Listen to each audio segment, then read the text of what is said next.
സാറേ, വത്തിക്കാനിൽ സർവമത സമ്മേളനം നടക്കുകയാണ്. അതുമായി ബന്ധപ്പെട്ടാണ് ഇപ്പോൾ ഇന്ത്യയിൽ തന്നെ ചർച്ച ഉണ്ടായിരിക്കുന്നത്. കാരണം നമ്മുടെ ശ്രീനാരായണ ഗുരുവിനെ ഉൾപ്പെടെ വലിയ രീതിയിൽ മാർപ്പാപ്പ പുകഴ്ത്തുന്ന ഒരു സാഹചര്യം ഉണ്ടായിട്ടുണ്ട്.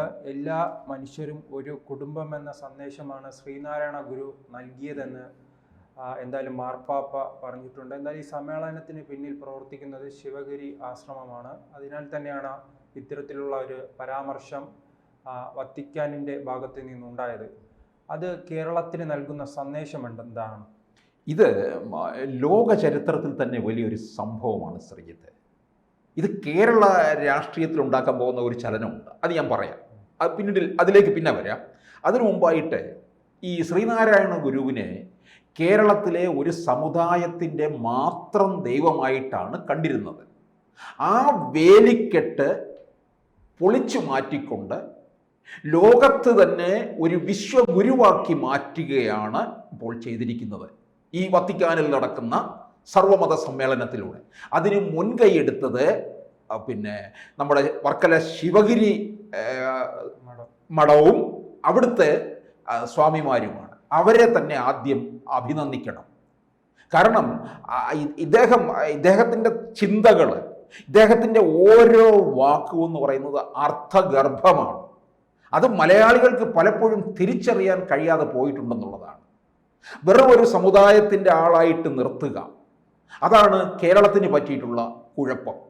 ഇപ്പോൾ കേരളത്തിൻ്റെ ഏറ്റവും വലിയ ഭാഗ്യമെന്ന് പറയുന്നത് തന്നെ നമ്മുടെ അദ്ദേഹം ജനിച്ച മണ്ണിലാണല്ലോ നമ്മളുമൊക്കെ നിൽക്കുന്നത് എന്നുള്ളതിൽ നമുക്ക് അഭിമാനിക്കാവുന്ന ഒരു കാര്യമാണ്.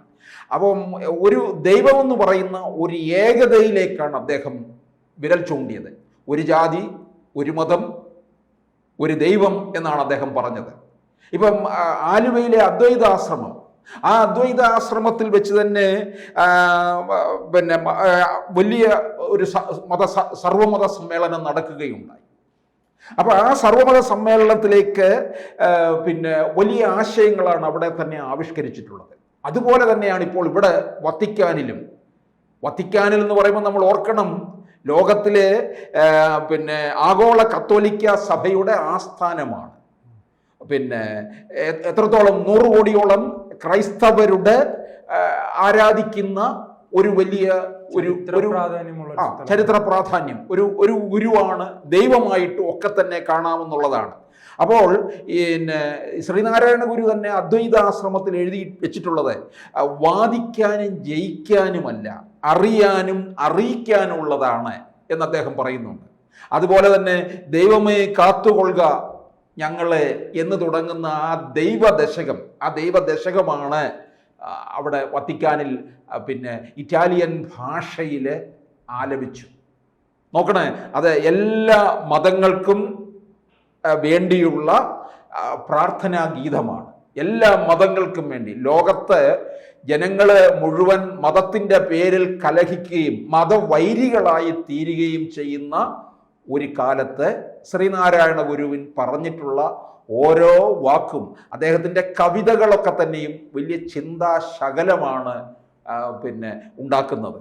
അപ്പം ഇതൊരു വലിയ ഒരു വിപ്ലവം തന്നെയാണ്. ശിവഗിരി മഠത്തിൽ നിന്ന് പ്രധാനപ്പെട്ട സ്വാമിമാരും ഒക്കെ തന്നെ മറ്റ് ചില ആൾക്കാരും, ഇന്ത്യയിലെ പ്രമുഖരായിട്ടുള്ളവരും ഒക്കെയാണ് ഈ വത്തിക്കാനിൽ എത്തിയത്, ആ സർവമത സമ്മേളനത്തിൽ പങ്കുചേർന്നത്. അപ്പോൾ ശ്രീനാരായണ ഗുരുവിന് ലോകം മുഴുവൻ എത്തിക്കുമ്പോൾ കേരളത്തിന് ഏറെ അഭിമാനിക്കാൻ വകയുള്ള ഒരു കാര്യമാണ്. പിന്നെ ഇതിൻ്റെ മറ്റൊരു രാഷ്ട്രീയ നീക്കം ഇവിടെ കേരളത്തിൽ സംഭവിക്കാൻ പോകുന്നത്, ഈ മാർപ്പാപ്പയെ നരേന്ദ്രമോദി ഇന്ത്യയിലേക്ക് ക്ഷണിച്ചിട്ടുണ്ട്. അത് ക്ഷണിച്ചത് കുറേ നാളുകൾക്ക് മുമ്പാണ്, അല്ലേ? നേരിട്ട് പ്രതീക്ഷിച്ചിരുന്നു. ഈ ലോക്സഭാ തെരഞ്ഞെടുപ്പിന് മുൻപ് തന്നെ അദ്ദേഹം എത്തുമെന്ന് പ്രതീക്ഷിച്ചു. അത് നേരിട്ടുള്ള ഒരു ക്ഷണമായിരുന്നു അതോ അല്ലാതെയുള്ള? നരേന്ദ്രമോദി സന്ദർശിച്ച അവസരത്തിൽ നേരിട്ടുള്ള ക്ഷണമായിരുന്നു. ഒരു കാര്യം നമ്മൾ മനസ്സിലാക്കണം, ആ ചിത്രങ്ങൾ ഗോവ തെരഞ്ഞെടുപ്പ് കാലത്തായിരുന്നു. അതെ.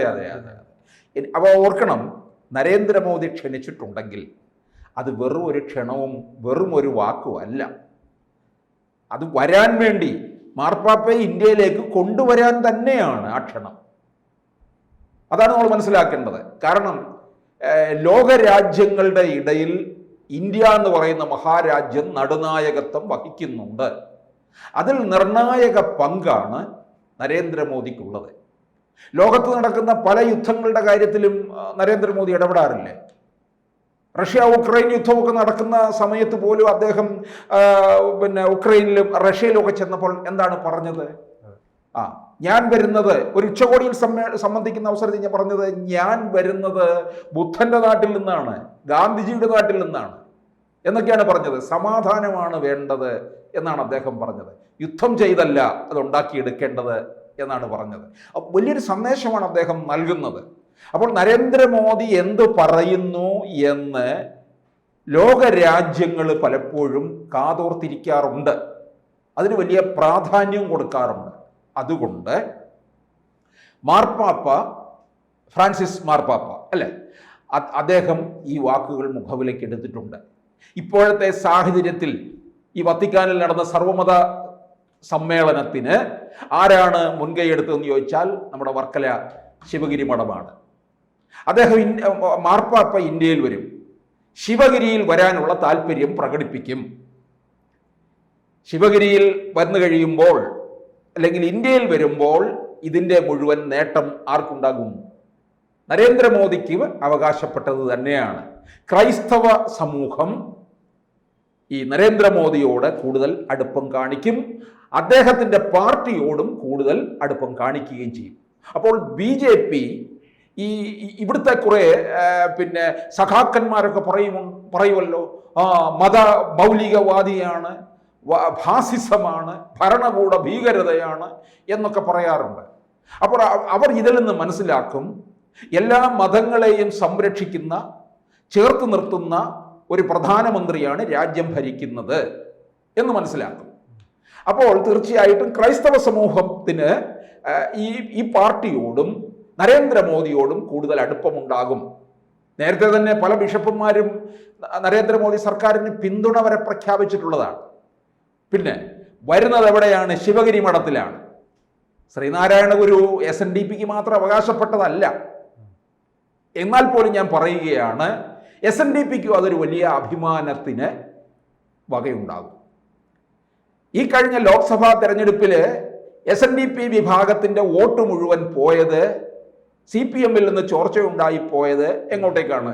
BJPയിലേക്കാണ്. ഈ ശിവഗിരി മഠമിരിക്കുന്ന ആറ്റിങ്ങലിൽ വലിയ മുന്നേറ്റമാണ് കാഴ്ചവെച്ചത്. അതെ, അത് പ്രധാനപ്പെട്ട കാര്യമാണ്.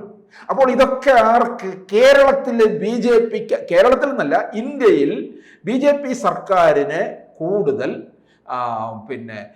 ഒരു കേരളത്തിലുള്ള ഹൈന്ദവരുടെയും അല്ലെങ്കിൽ ഇന്ത്യയിലുള്ള ക്രൈസ്തവരുടെയും പിന്തുണ കൂടി നേടാൻ പോവുകയാണ്. നരേന്ദ്രമോദി വളരെ കൃത്യമായിട്ട് അത് അവിടെ മാർപ്പാപ്പയെ ക്ഷണിക്കുകയും അതിനോടൊപ്പം തന്നെ ഇപ്പോൾ ഇവിടുന്ന് ശിവഗിരി മഠത്തിലെ സന്യാസിമാരുടെ നേതൃത്വത്തിൽ അവിടെ പോയി സർവമത സമ്മേളനം നടത്തുകയും ചെയ്യുമ്പോൾ ഇതിൻ്റെ നേട്ടം നല്ലതുപോലെ ഉണ്ടാകാൻ പോകുന്നത് BJP സർക്കാരിനാണ്, നരേന്ദ്രമോദിക്കാണെന്നുള്ളതും വളരെ കൃത്യമായ കാര്യമാണ്. ഇതായിരിക്കും ഇനി മുമ്പോട്ട് പോകാൻ പോകുന്നത്. ക്രൈസ്തവ സമൂഹം ഒന്നടങ്കം ഇത് ഒരുപക്ഷെ കേരളത്തിൽ UDF കോൺഗ്രസ്സുകാർ ഭയക്കുന്നുണ്ട്. കാരണം പലപ്പോഴും കോൺഗ്രസിനാണ് ഈ ക്രൈസ്തവ സമൂഹത്തിൻ്റെ വോട്ട് കൂടുതലായിട്ട് ലഭിച്ചിട്ടുള്ളത്. ഈ കാരണത്താൽ ക്രൈസ്തവ സമൂഹത്തിൻ്റെ വോട്ട് മുഴുവൻ BJPയിലേക്ക് പോകുമോ എന്നും ഭയക്കുന്നു. അതാണ് ഞാൻ പറഞ്ഞത്, അവിടെ നടക്കുന്ന സർവമത സമ്മേളനത്തിൻ്റെ ഒരു രാഷ്ട്രീയ വശം കൂടി കേരളത്തിൽ അല്ലെങ്കിൽ ഇന്ത്യയിൽ പ്രതിഫലിക്കും എന്നുള്ളത് ഉറപ്പായിട്ടുള്ള കാര്യമാണ്. അപ്പോൾ ഒരു കാര്യം നമ്മൾ നിഷേധിക്കുന്നില്ല. ഇപ്പൊ ശ്രീനാരായണ ഗുരുവിനെ നമ്മൾ രാഷ്ട്രീയവൽക്കരിക്കുകയല്ല. ഈ മതിൽക്കെട്ടിനകത്ത് നിന്ന് ഈ ജാതി വെറിയന്മാരുടെ മതവെറിയന്മാരുടെ ഇടയിൽ നിന്ന് ഇദ്ദേഹം നൽകിയിട്ടുള്ള സന്ദേശം ലോകം മുഴുവൻ എത്തി.